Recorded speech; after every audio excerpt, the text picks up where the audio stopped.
növbəti sualımız ona ibarətdir ki, yetkin insanların öyrənmə psixologiyasını bilməyən təlimçi hansı tip auditoriyanı itirir?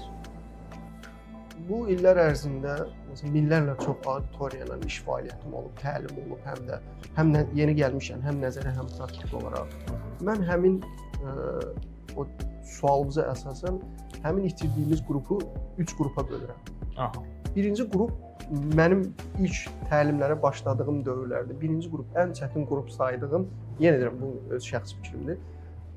Təcrübəsi 30 ilə yaxın olan insanlar. 30 il bu iş sahəsində işləmişəm. Kifayət qədər. Bəli. Belə deyək, bişmiş adamlar da.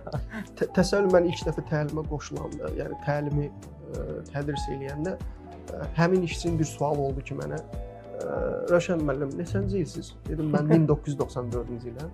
Adam mənə qayıtdı dedi ki, mən 1994-cü ildə bu sahəyə başlamışam. Yəni deməksə yaşın qədər təcrübəm var. Qısaca da yəni. Mən bu sahəyə 1994-cü ildə giriş eləmişəm. Yəni mənim üçün ən kritik nöqtələrdən biri idi. Bəs həmin ana necə cavab verirsiz? Həm tələbəyə deyək. Çox, yəni belə deyək, mən həmin işçilərə birinci əsas kritik nöqtə hörmətçil yanaşmaqdır. Sözsüz. Həmin insana hörmətçil yanaşmırsansa, o qrup artıq o qrupu itirmisən. Həmin cavabım da odur ki, auditoriyaya üzümü çevirib dedim ki, nə gözəl ki, yəni yaşım qədər olan bir insanın təcrübəsi var və bu auditoriyada iştirak eləyir. Bu təlimi bizim üçün daha maraqlı olacaq, edəcək. Yəni, bəli, təlimdə biz hansısa ən yaxşı təcrübələrdən danışacağıq, qaydalardan danışacağıq.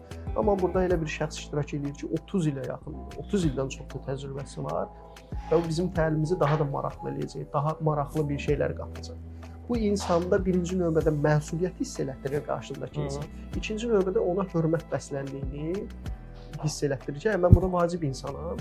Ola bilər ki, hansısa mövzularda kimsə sual versə, təlimçi mənə qayıdıb sual verəcək ki, bəs siz bu 30 il ərzində bu təcrübədən nə qazanmışdınız, hansı tədbiri görmüşdünüz?